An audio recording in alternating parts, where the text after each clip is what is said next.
Thank you so much. Thank you very much for that warm welcome, and welcome everybody. And I'm really excited to have your attention for the next 90 minutes while I do present to you my research. So while you're there, I'll just share my slides now, and I'll get some confirmation from you that you're able to see my slides. They're great. Thank you so much. Beautiful. All right. So as it was mentioned, my name's Katrina Andrews, and I'm presenting to you today, the title being Research in Play Therapy, how it can help you in your work and in your career. I'm presenting this in the capacity of chair, along with many of my roles. One of them is chair of the NHCPE Research Subcommittee. And the NHCPE is an organisation run by volunteers to help promote the education of counselling and psychotherapy here in Australia. We have a subcommittee that's dedicated to all things the promotion of everything we understand about research, with the whole aim of professionalising or continuing to professionalise the profession of counselling in Australia. So thank you. So I know there's already been an acknowledgement, so I'd just love to add to that with my own. So I'd like to begin by acknowledging the traditional custodians of the lands in which we're all meeting from today. And I pay my respects to elders past and present, and extend that respect to all Aboriginal and Torres Strait Islander peoples joining us. As we gather online, we recognise the enduring connection First Nations people have to country, wherever they may be. All right, a bit more about me. So, in case you're wondering, so my name's, as was said, Dr. Katrina Andrews, and my qualifications my highest qualification is PhD in clinical psychology. But I do teach actually at the University of the Sunshine Coast in the discipline of counselling, and I must say I consider myself very lucky to have that role, as I see that are very acutely aware of the differences between the two professions of counselling and psychology, and how the two complement each other. As you already know, I'm a chair of the NHCPE Research Subcommittee, and then a senior lecturer at the counselling department at UniSC. Also a HDR supervisor in that space, and I am considered, based on the definition in our school, research active. I am a recipient of the ACA, which is the Australian Counselling Association's 2025 Excellence in Research Award, which I was very proud to receive. And my current research at the moment is centred around best practice of online group therapy and the ethical use of AI to enhance counsellor education. And I want to thank you all for inviting me to hopefully demystify research so we can help professionalise our important roles, whatever they may be. Okay, so for the agenda tonight, I will be focusing the first half of the discussion on what's called what I've got here, PBE, otherwise known as practice-based evidence. And then I'll go on and turn that same material, but turn it on its tail, and we'll call it evidence-based practice. I'm hoping to give a lot of practical examples, obviously ethical considerations, and we'll have a number of collaborative activities throughout. I'll also touch on how how AI is starting to be used in the space of research, and hopefully you'll be able to gain some practical take-home tips that you can start using tomorrow. So I've got a few slides punctuated along the way, which will remind me just to stop and invite anybody to ask me any questions before we proceed with a bit more information, rather than wait to the end so that it's more current. Everybody happy with that agenda? Beautiful. All right, let's get going. Before we get going, though, I'd ask you to get your mobile phones out now and scan that QR code, and there's a little exercise that QR code will lead you to, and I will share the results of that activity once it starts going. Thanks so much.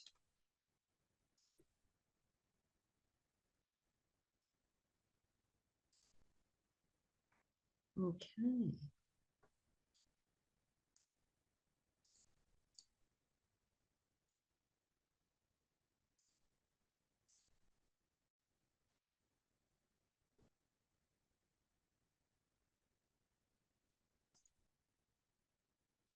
All right.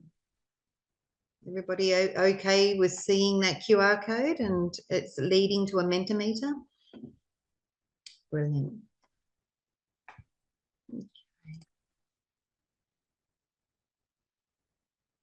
When I start, oh, great. What I'm going to do now is unshare my current slide and I'll share what I'm looking at so you get to see what's happening here. Just bear with me a while. Okay. Let's share these results. All right. All right, thumbs up.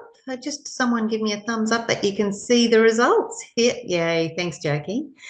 So it looks like the majority of you have actually said that you value research most when it directly informs your day-to-day practice. That's fantastic. That's what I'm aiming to try and achieve in this talk.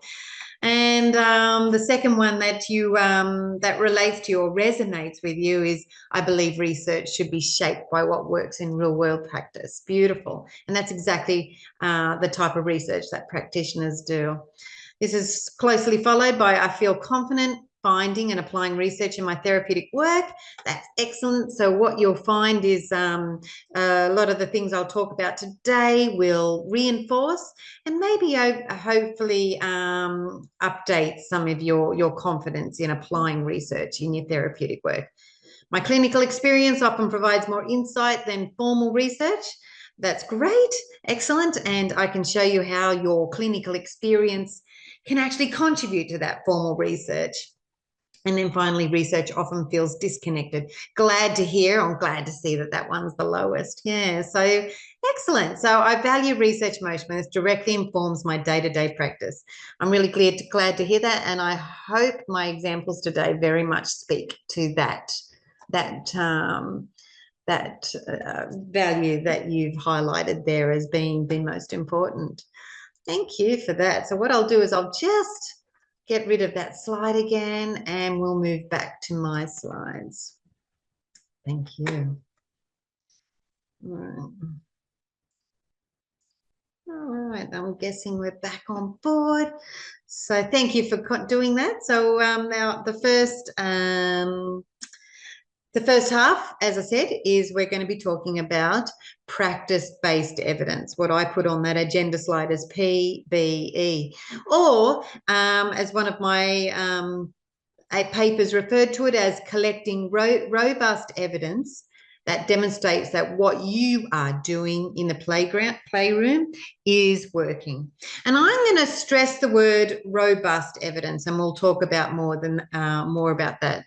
So when the evidence that you're collecting in the practice room is robust, there is so much you can do with that, and there's so much confidence that you can have in those results. So let's talk about that, particularly about the robustness.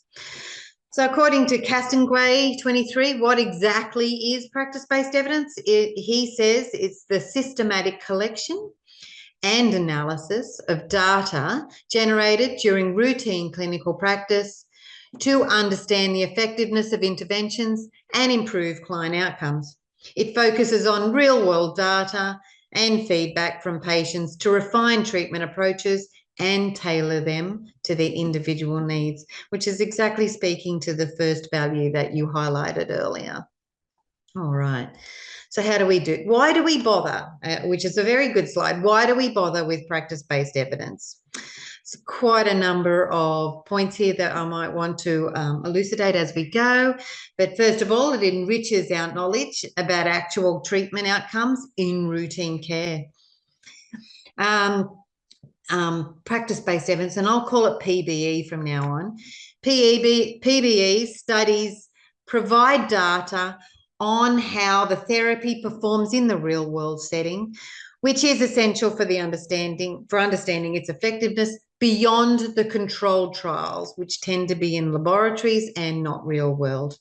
All right. Second one, identifies clients and treatment moderating factors.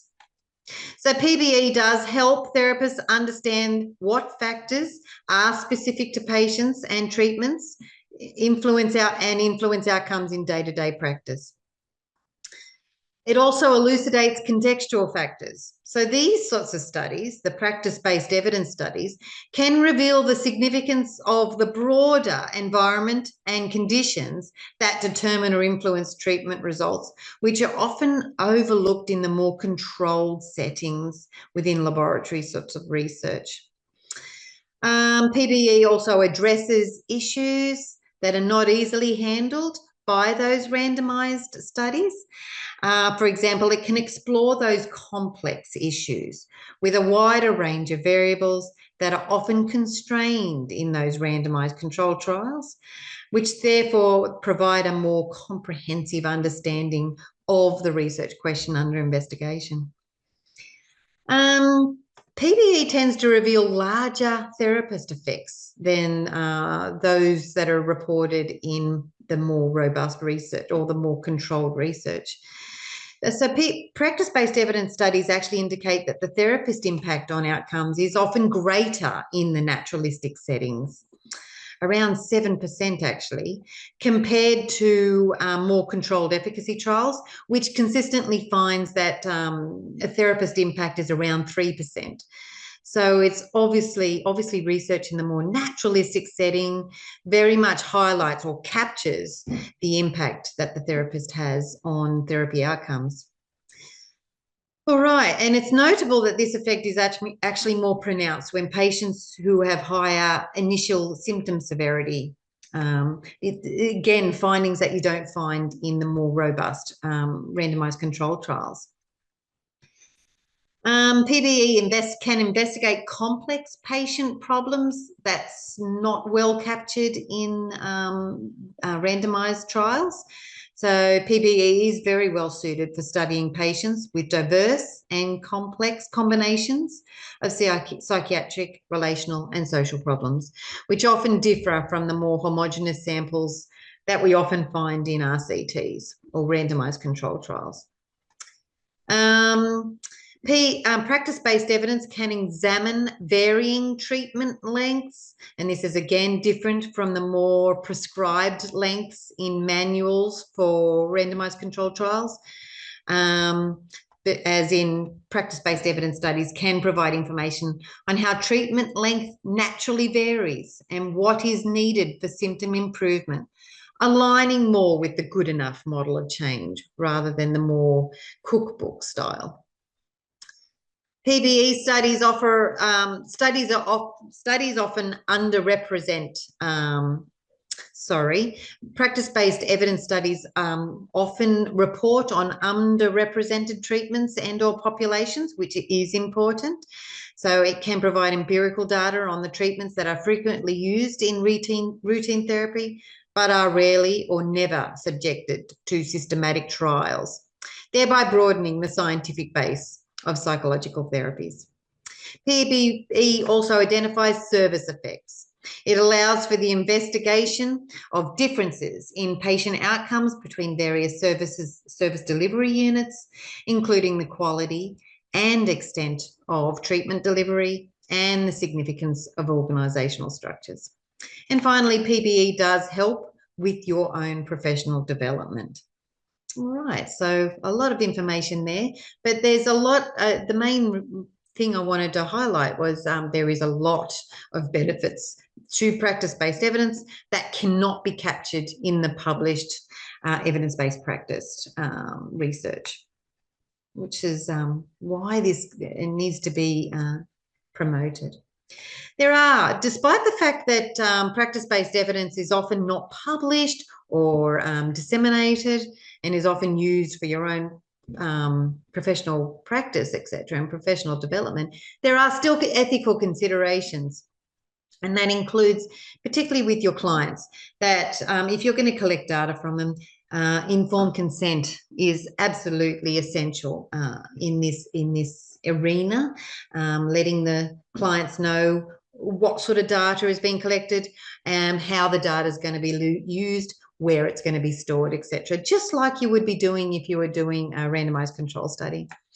So as my points highlight, yeah, you need to be very transparent in regards to how you're managing the data, where you're keeping the data, and your confidentiality. How are you maintaining confidentiality? How are you going to promote or protect your client's identity from the research data? You need to be transparent regarding how the data will be used and reported to both colleagues in your practice and back to your clients. So if you tell them that the data that you're collecting from them is only being used for the particular study or that you're collecting data for, that will be then only the time you use that data. You will not be permitted to use the data for research that you may do in the future because you haven't received consent to do that. But if you do anticipate using the data you're collecting in a current study for future studies by getting consent to use that data for future studies, then you'll be able to. So you have to be very transparent in how the data is being used.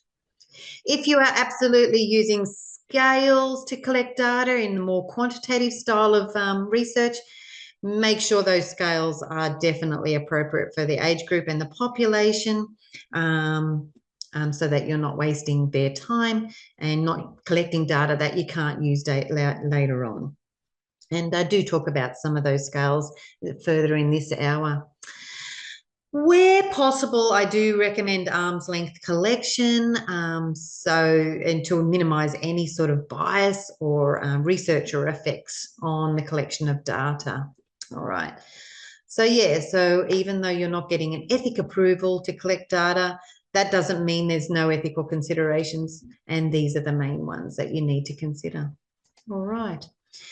There are lots of ways. I've put it under the title of robust designs for practice-based evidence, and I'll go into these ones briefly now and a little bit more detail later. I just like to let you know that there are absolute many designs that you can adopt now in practice for robust data collection. N=1 is one of them. That can be both quantitative or qualitative. I don't know if this is something that you're familiar with. There will be a slide coming up if you've got any questions. It essentially means that you're collecting data based on one case, usually one client. And if you're doing quantitative research, you're probably collecting data over the course of treatment at intervals, maybe every 2 weeks, to try and capture changes in the presenting problem and how that presenting problem is changing over time as therapy progresses.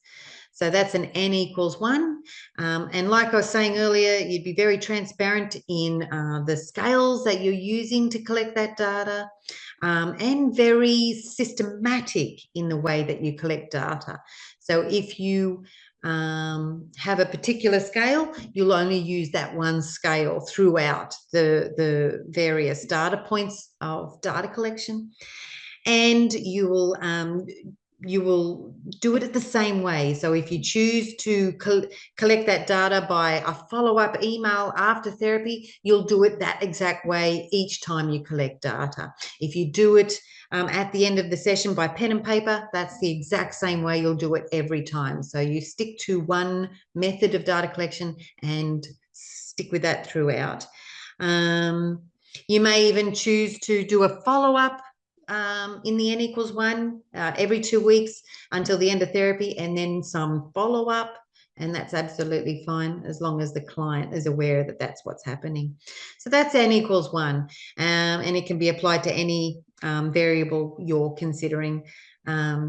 Anxiety, prosocial behavior, mood, or any other variable or outcome that you want to see a change into, a dependent variable.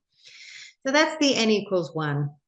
And there are ways of analyzing that data you collect, which I can talk about later, but that's where an academic partner can come into play and be helpful for you to analyze, to see if there's any significant differences between the I suppose, the data collected at the beginning of therapy, and then again at the end of therapy, and possibly at follow-up, and see if the difference in scores is significant.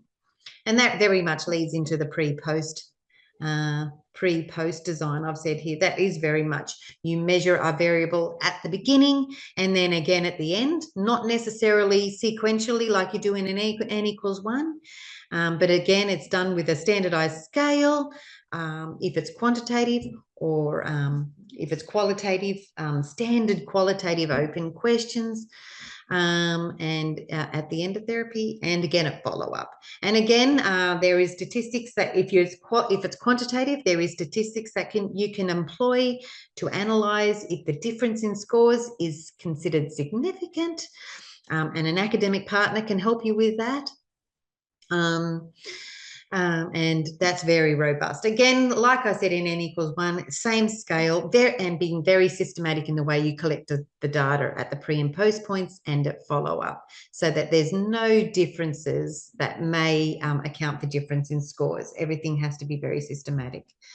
So that's pre and post. If you're doing, and I mentioned that can be qualitative as well. So if you're quantitative, you're using scales such as the similarities and differences questionnaire, or an outcome rated scale. I'll talk about them later. But if you're doing qualitative sort of open-ended questions, which you are collecting either via an online survey or maybe an interview, again, those questions have to be planned, written, and approved before you even start collecting the data. And the same questions have to be asked to each and every client throughout. Yeah. In the pre-post, if you're doing a series of individual clients, make sure each of those clients receives the exact same intervention. So there's no differences in the intervention. So the only differences really are the clients and other clients, but the intervention is the same. The way you collect data is exactly the same. Yeah, the only difference is the clients themselves. You'd hope you would definitely collect data to just demographic data on maybe gender, age, ethnicity as well, on all those. I'm hoping I'm making sense here on the pre-post. Yeah. Online survey is another way, in case you're interested in at the end of research or the end of therapy, to a number of clients, you just want to get an idea of your style of research and how it was experienced, the lived experience, the opinions of your clients, as well as outcomes down the track. An online survey at the end of therapy and following the end of therapy is perfectly good too. An online survey is good because it's generally anonymous. You don't have to ask for names. And they're all getting the same question, and they're invited to freehand answer questions according to their opinion, their experience, and give you some really good responses to standardized questions that can help you get an idea of, in a qualitative sense, an idea of how your any outcome that you're interested in. You can collect qualitative data that way. And again, with an academic partner, there are ways to analyze that, which I'll go into later. Very publishable and robust data. Recorded interview, similar to an online survey, except you're not sending out a survey. You're simply instead deciding to actually interview your clients, and you're getting consent to record those interviews. And you'll certainly assure the clients that you're protecting their identity, and you'll certainly transcribe those interviews and then keep those transcribed interviews in a somehow locked away, so that they're protected. And those recorded interviews, the transcripts of those recorded interviews, again, can be analysed using robust, credible data analytic methods that you can use not only to publish, but you can use for practice-based evidence to inform your own practice. Okay. So far we've talked about collecting data from clients, the N=1s, the pre-post, the online surveys, and the recorded interviews. But I'd like you to know that you can actually collect data as a practitioner too. Sometimes some of your questions might be reflective, therapist effects on transference or countertransference in instances within the therapy room. There might be a research question that comes out of that, or an observation that you've noticed of yourself when doing research that you might want to research. So you engage in clinician reflective notes. Again, like online surveys though, they're just not random thoughts. You actually have to have a good think about what are the actual questions, what is the actual outcome or question I'm wanting to answer, what are the sub questions that I should ask myself that will answer that larger question. And then every time the observation, the phenomena that you're interested in arises, then you can go away and reflect on those predetermined questions over a period of time. And again, that data in and of itself is again analyzable, and where you can get some, hopefully, as objective answers as we can to answer the question that's come up with you. With the clinician reflective notes, and I will talk about this a bit later, there's an added ethical requirement here of self-care. Okay, so often when a clinician uses self as research participant, the question's quite personal, and so there needs to be built in there some mitigating promises to self. If you get distressed, what do you do? And it could be talking to a supervisor, talking to a trusted friend, talking to colleagues, etc., etc. All right. And the final one I want to talk about here in practice-based evidence is those scoping reviews. Scoping, I'm putting the word scoping review here and not literature review, because scoping review is a literature review, but again, a little bit more robust, and is a much more methodological way of reviewing all the literature in a particular area and collating all the findings from all that literature, so that you come up with, I suppose, what we know in this instance about the particular phenomenon that you're interested in getting a review on. If you do that in a robust way, that the findings that you're getting are as objective as possible and not directed by researcher bias or researcher expectations and things like that. So so there are ways to mitigate those sorts of researcher bias and researcher expectations and researcher wants and needs and researcher desires. We need to handle them and try and push them out as much as possible in the qualitative research, and there are ways to do that, and that's particularly important for the reflective notes and the scoping reviews. So I mentioned earlier with those accepted ways of doing research and collecting data, that some of it might be you might be urging towards quantitative research, and therefore deciding that there's variables you want to measure either over time, which is the n=1 at intervals, at regular intervals, or at the pre-post research, where you measure our variable at the beginning of therapy and again at the end, and possibly at 1 month or 6 months follow-up.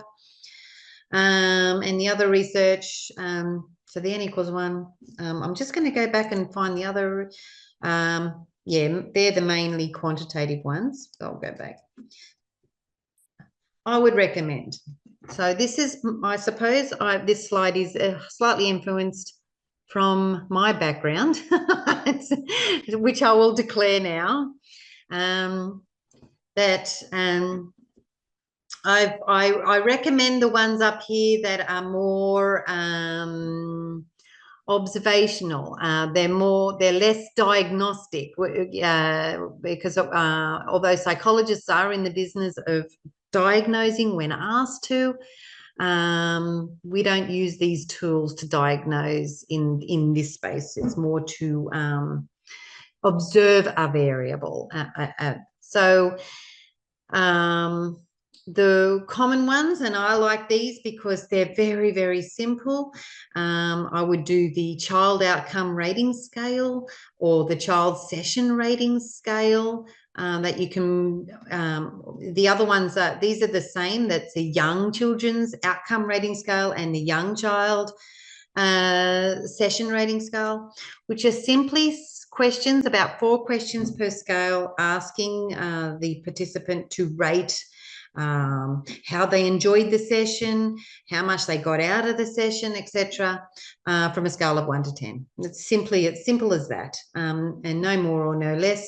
But they're well used, they're popular, and yeah, probably the most published measures of session outcomes, regardless of the variable, out there. So that's the website there that I found. Scott D. Miller, PhD. He has all these rating scales ready for you to go and access and download. And another one I like is the SDQ, which I mentioned earlier, the Strengths and Differences Questionnaire, which has been written and is child-friendly as well. So it just measures, yeah, the strengths in a child's life and the difficulties in the child's life. And to see if the score in that changes over time would be wonderful. If you're more interested in a particular variable, these are other ones. But again, like I said, make sure that they match the population that you're dealing with. So I've added the age range when I could find when doing this. So the ARCADS 25 that measures anxiety and depression in youth 8 to 18 years, or the OCI. So this scale, which measures OCD in youth, or PTSD in, yeah, kids screen. So there are other ones. They're publicly available. I deliberately chose ones that are publicly available. You don't have to pay to use, but I do recommend, being ethical in their delivery, and definitely having that data locked away, not for public consumption at all. So there are some scales that can be used in those to measure these variables in those sorts of studies that I mentioned earlier. All right. Now, is there others that I haven't mentioned that you do mention that you'd like to share with your colleagues right now? No. Is there others? Yep. So I've pretty much captured what you use, or you're not too sure if you use any, and that's okay. All right. That's all good. All right. So I've talked a lot about outcome research. Outcome research being research, the type of research that you undertake when you want to find out if the intervention you're providing is being effective, is alleviating the problem that the client initially came to see you about, and you do a pre-post. But sometimes there's research questions that are process research. If I do this little technique at this particular time in this particular way, will it build the relationship in the therapy room? Will it be able to I don't know, I'm trying to think of some process research questions here, but they're sort of the research where you're tweaking, I suppose, a therapeutic technique or something inside the therapy room, and you want to know if your little tweak improves the intervention that you're providing. So that's what a research question would look like if it's inside the process research sort of banner. If you're collecting data in for a research question that is process research, I would suggest to you that when if you're interviewing the child about the technique that you used in therapy, the most important things, according to the authors that I've listed below, include that you make sure that the priority in that research interview is the rapport and the trust, and not actually the utterances or the narrative that the child gives you to try and answer your research question. It's very much the rapport and the trust in that space, ethically speaking, and you always adapt the interview structure to the child's linguistic and cognitive abilities, and I'm sure you know this. You obviously be flexible with the interview setting. If a child wants to sit on a seat or whatever the child wants to do, you be flexible with the interview when you're interviewing that child. If they want to if they're bored and they want to stop the interview, that's what you do, so that the child is in lead. You are highly reflexive about leading the child, so you make sure the questions aren't leading.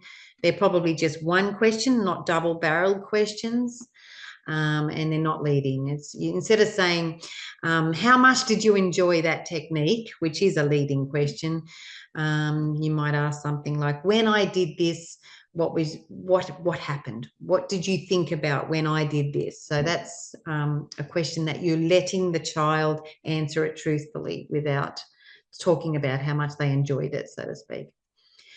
Yeah, and embrace the child's natural context, including the presence of parents if that's what they want. So yeah, when you're doing process research and the answers are resultant of your own reflective practice, you possibly did engage in all reflection in action and reflection on action experiences during your studies. So those same processes are perfectly acceptable in this space, in the practice room. Okay, make sure you're as objective as possible, leaving out value judgments, emotions, etc.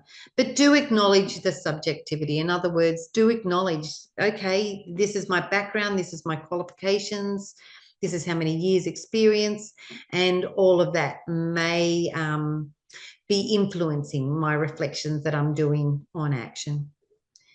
Like I said earlier, prioritize your self-care.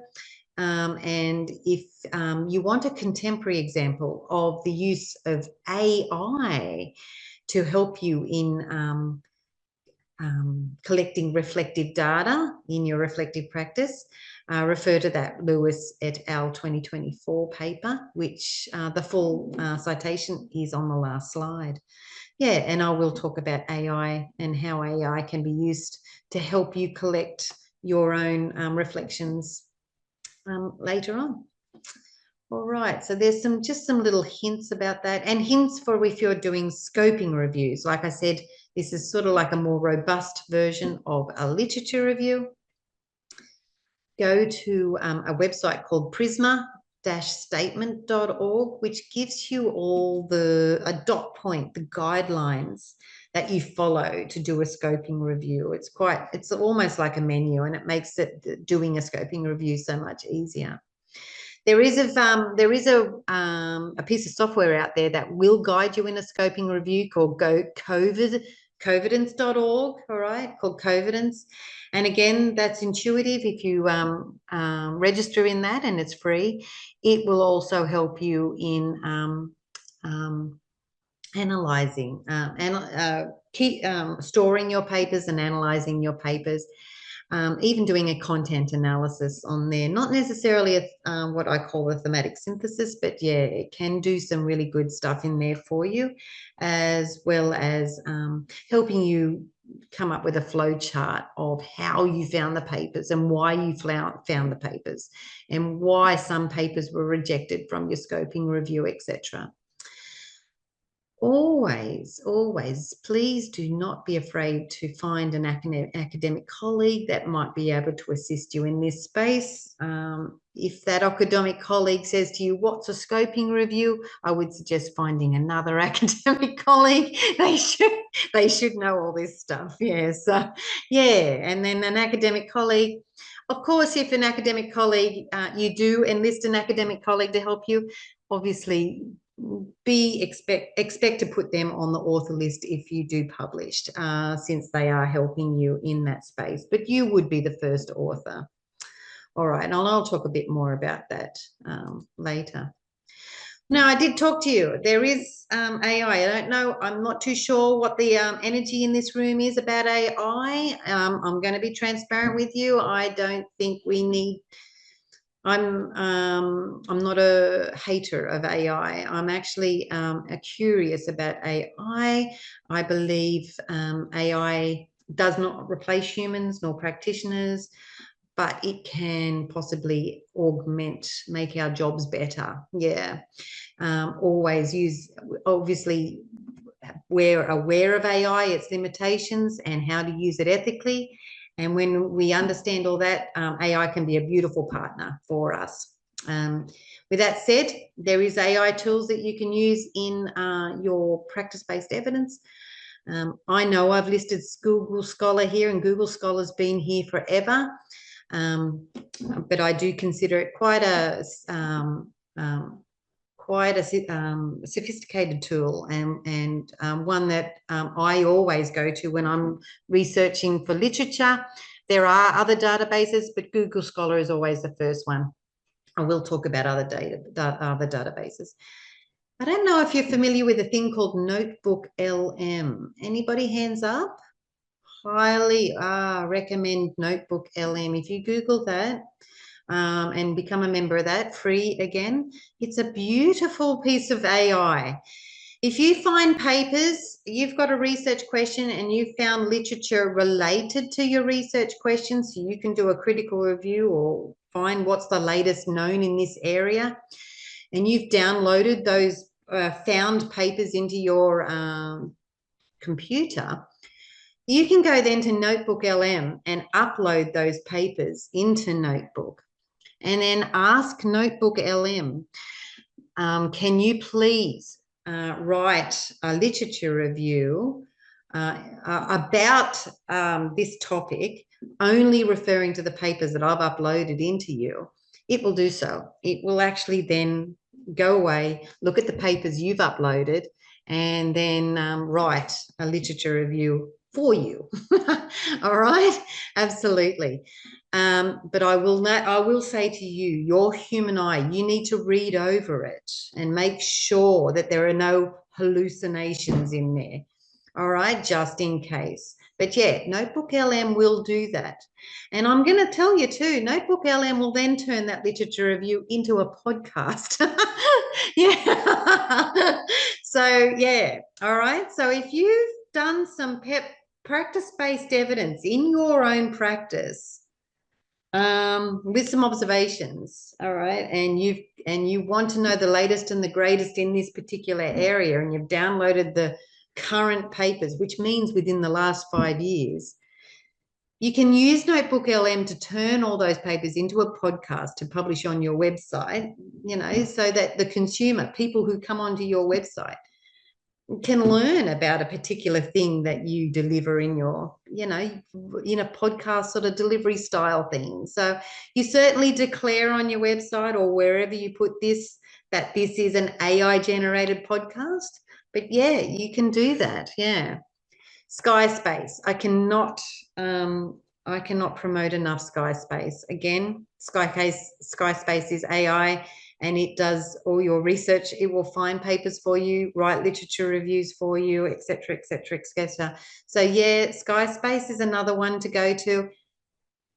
Don't be afraid of it, but always, always, you being the human has the last say in it. All right. So yeah, Skyspace is you'll be amazed what's in there. So do have a look at that. And Heidi Health, I'm sure some of you are using that already. Yeah.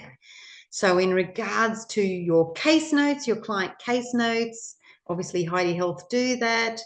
Yeah, that would be Heidi Health is good to collect your case notes in case your case notes are going to be a form of data that you may want to analyze later for your practice-based evidence. So yeah. I can't, yeah. So there's some of them that I highly recommend. Always acknowledge its use and always, and how you have used it, how you've adopted it. And like I say, as a human, you're always the last, you're the critique of it, of the output. AI,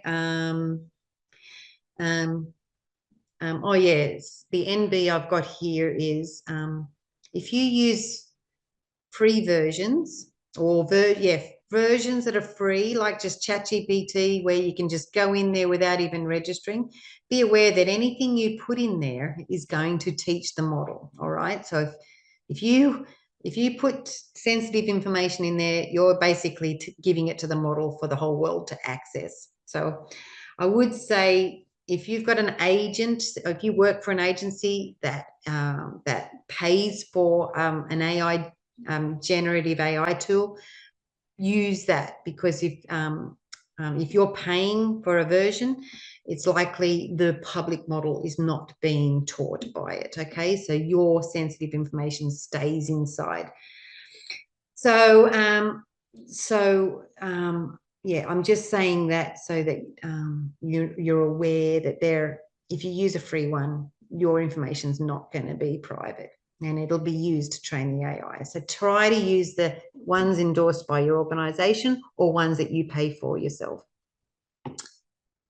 Sometimes for some tools, this is still not certain, so always do a check first before. I tend to use Copilot because that's the one endorsed by my organization, and I pay myself for my private use into the Google Workspace, which gives me the pro version of Gemini, and that's generally the AI tools that I use. All right, so I generally steer clear of ChatGPT for work related stuff because it may train the public model. But if I've just got general stuff that really basic stuff, yeah, I'm more than happy to go to ChatGPT.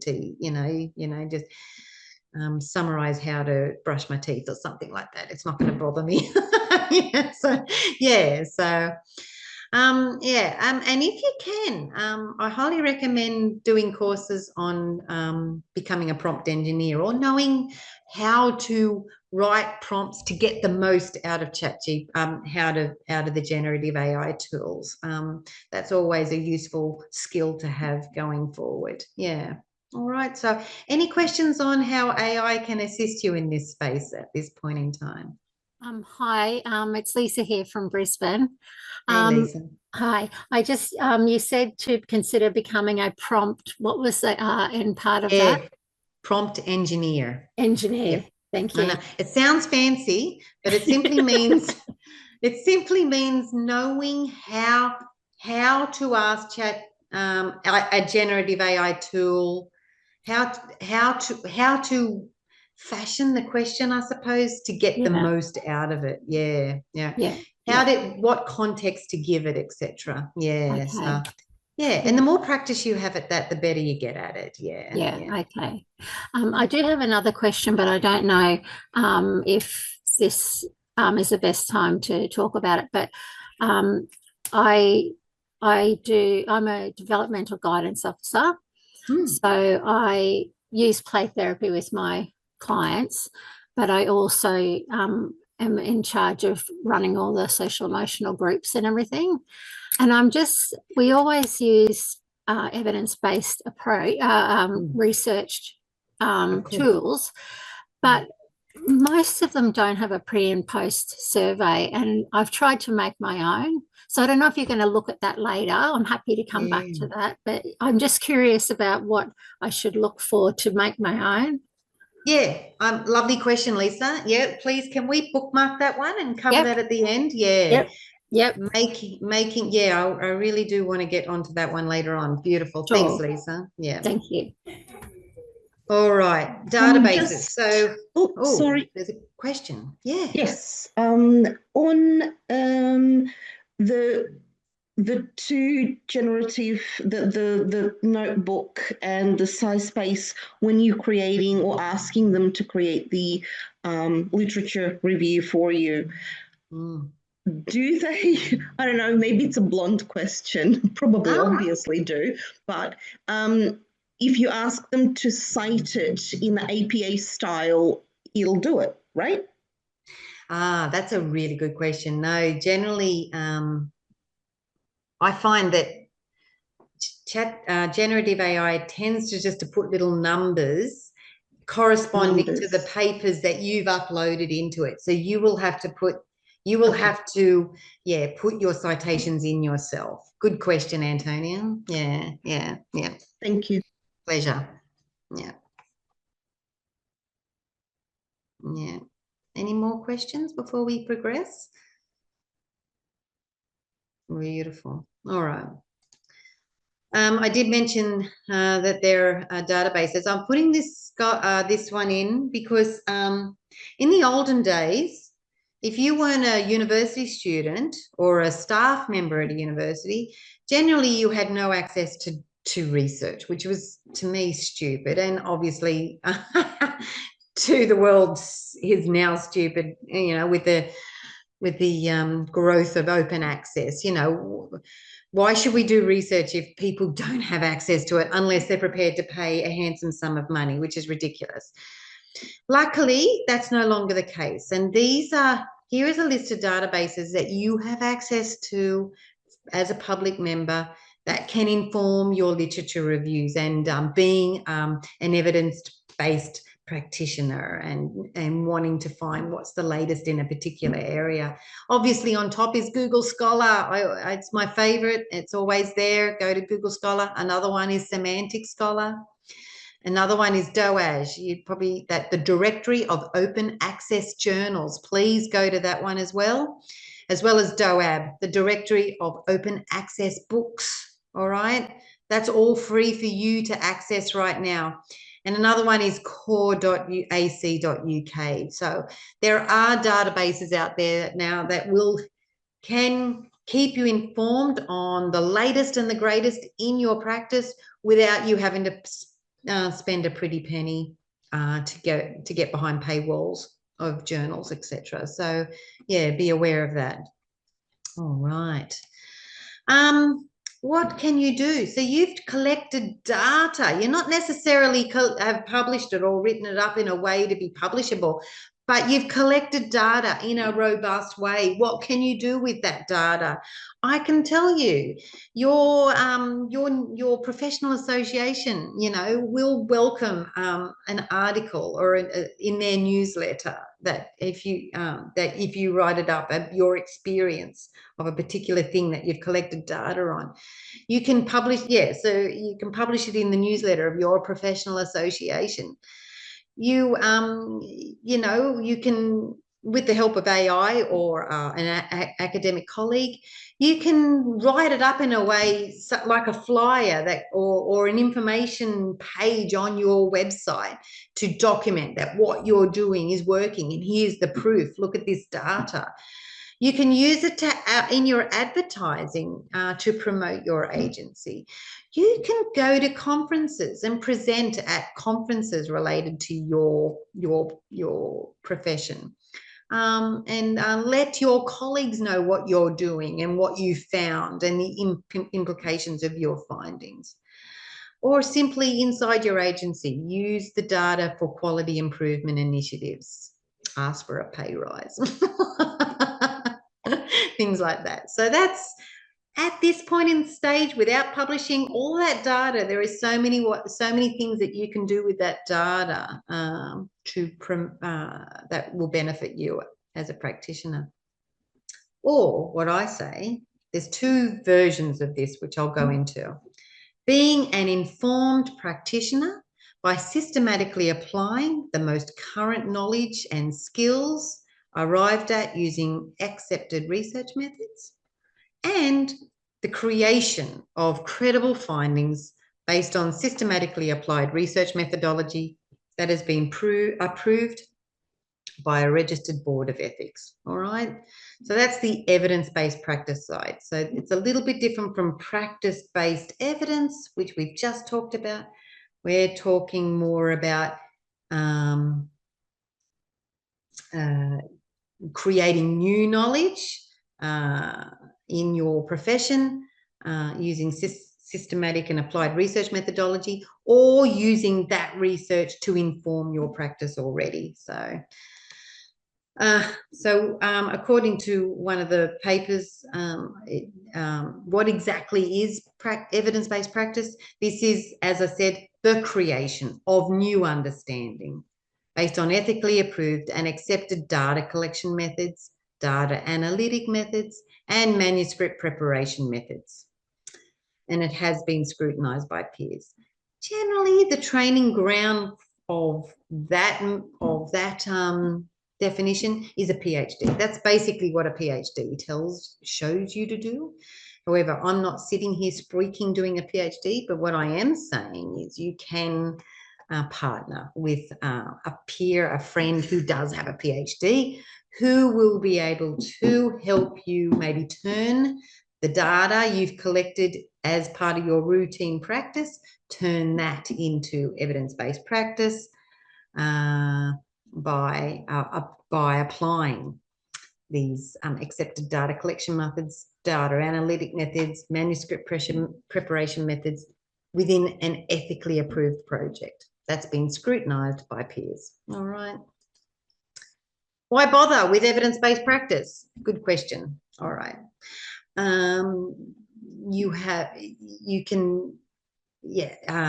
Because it's evidence-based practice, or because you're using the evidence out there that's published, that is known to improve client outcomes, you can say you are improving your client outcomes because you're going to the literature, you're going to the research.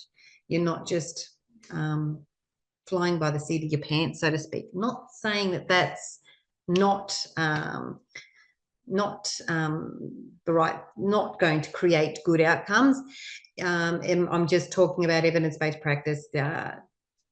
The research is being peer-reviewed and published and is proven to improve the client outcomes. By doing so, you enhance your professional credibility and the professionalisation of your profession. All right. By engaging in evidence-based practice, you are doing continual professional development, and you are definitely being accountable and transparent. You actually have, by doing so, you actually have leverage to better collaborate with stakeholders, including those that you might be considering for funding. And obviously, with these skills, you can apply for leadership positions. As well as these skills very much translate when you're doing grant applications, in case that's what your agencies are doing. So evidence-based practice does have added benefits than practice-based evidence. All right. Like practice-based evidence, there obviously are ethical considerations, all of the above, which I talked about earlier, including having your research approved by a human research ethics board. You'll find that at your local university or government research organisation. And these, when you've got ethical approval to do your research, generally your consents and your ability to ensure harm minimisation to your participants is assured, and the research is undertaken using robust accepted methods. So that's the one, I suppose, that's the, in terms of evidence-based practice, it always there is a HREC board behind it. Now, how? So I've just reprinted the slide I had earlier when I did practice-based evidence. These models, and that's why I promoted them to you, because these designs are publishable.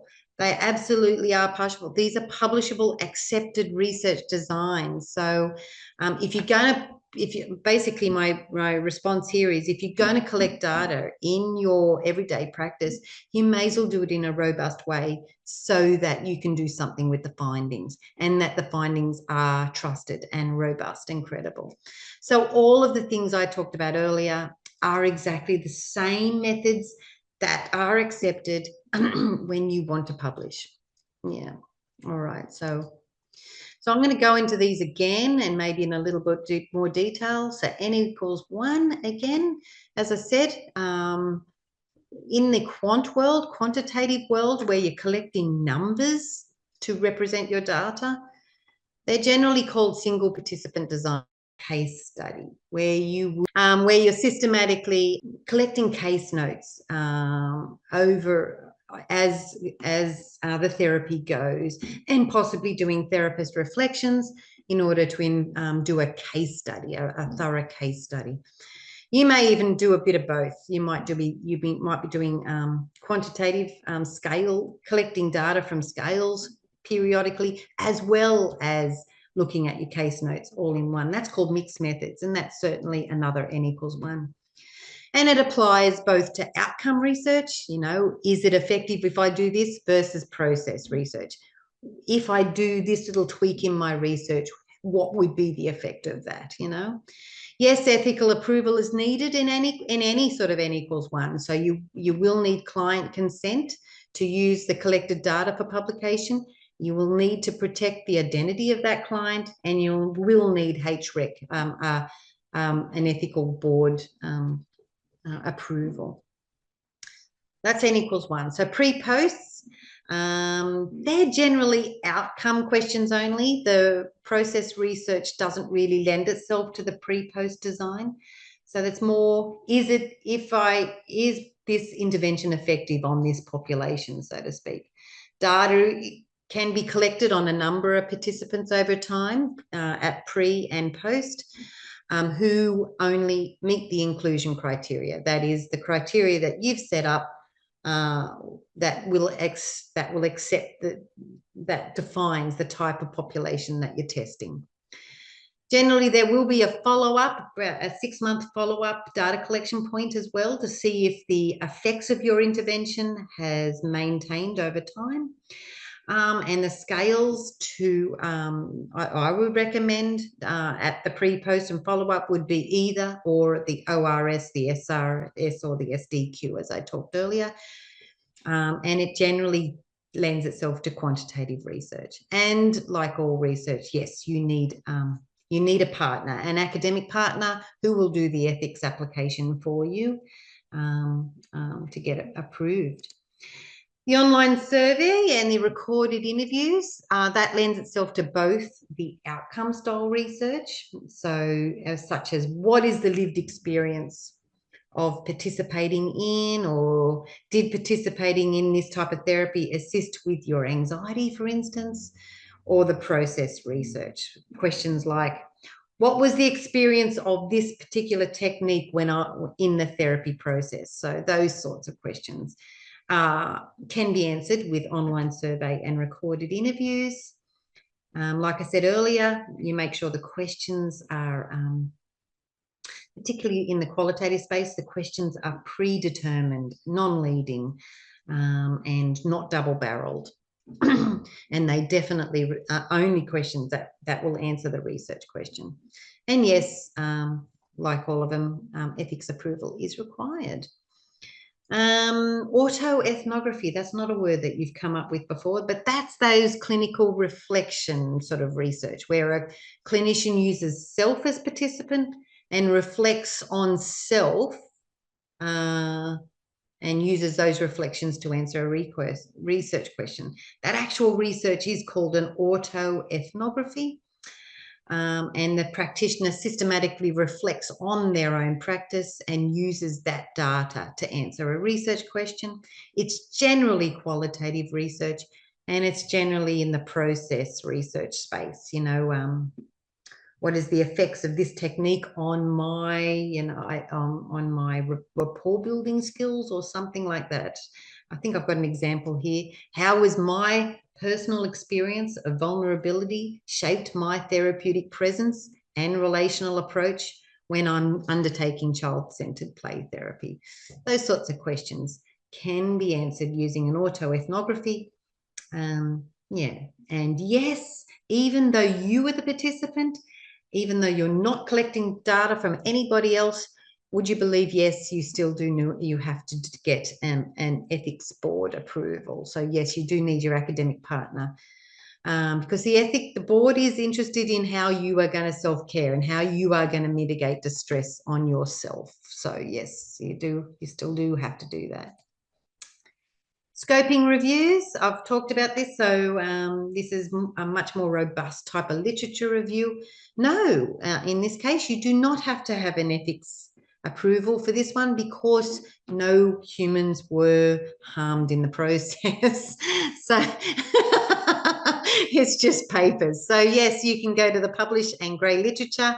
You use the Prisma guidelines, take advantage of Covidence and those other AI tools. And if you just need that little bit of guidance on the way, don't be afraid to reach out to a friend or a colleague who has a job as an academic. They'd be more than happy to guide you through that. And then you can publish that scoping review. Journals are always looking for scoping reviews. They're not hard to publish. So yeah, as long as they're done robustly and following the Prisma guidelines, yeah, you absolutely can do that. Yeah. How can AI assist in this space, in the evidence-based space? Similar to what I said before. Always acknowledge it. I might be a bit of a, it's still emerging in the university space. So I'm going to say, I've declared to you my position in regards to AI, but I'm not representing all academics. So do check with the academic that you choose whether they're an AI-friendly person or not before you go ahead with that. Yeah. All right. So the same AI tools that I highlighted to you earlier can be used in this space as well. Yeah. Where can you publish? So you've done some research, you've written it up in a robust and accepted way. You want to publish. The next question you've got to ask is reach important? That is, is it important that you get your findings out to absolutely everybody in the entire world? You want everybody to know your findings. Therefore, reach is important to you. What you should do is get what's called a ranked and indexed journal. That is a journal that has high citation indices. Generally, they're from the better journals that are generally behind paywalls. But generally speaking, that's where all the academics go to find their articles, and so they're cited, and so your research gets promoted. And to find a ranked and indexed journal, go to this website here, Schmago Journal and Country Rank.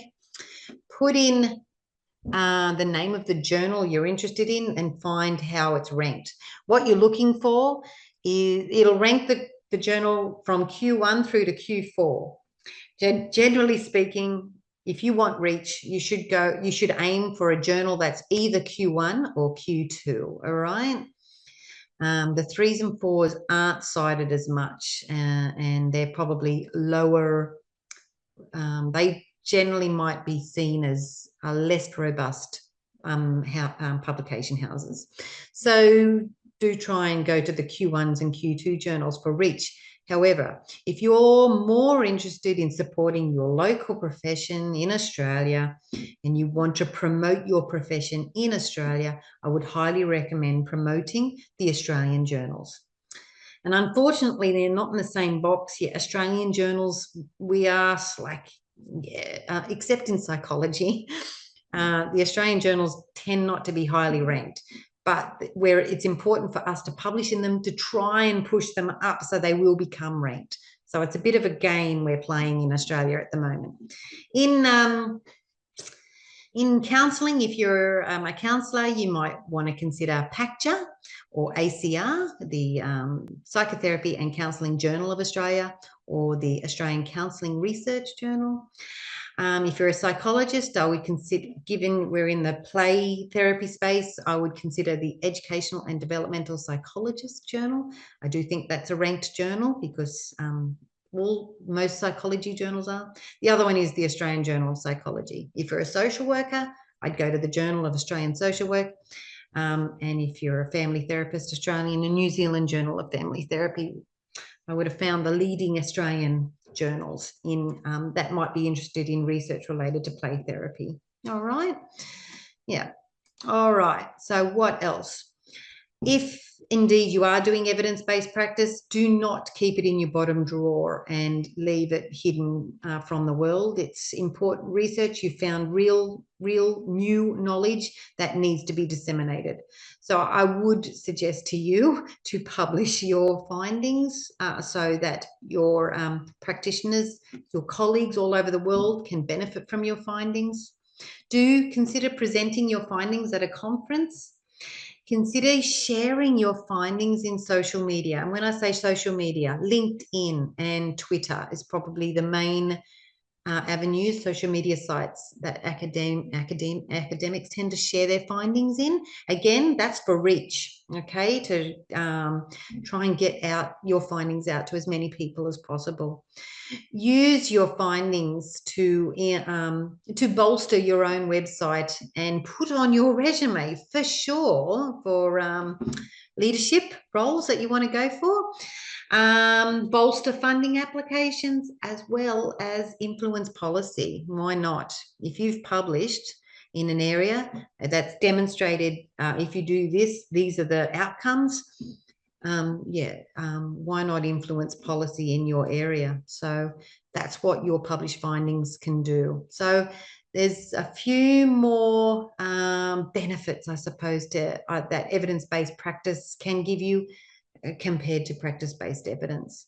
But what I hope I've covered that there's not much of a reach from practice-based evidence to evidence-based practice. You know, if you're doing it robustly, it's just getting an academic partner, and then the benefits are yours.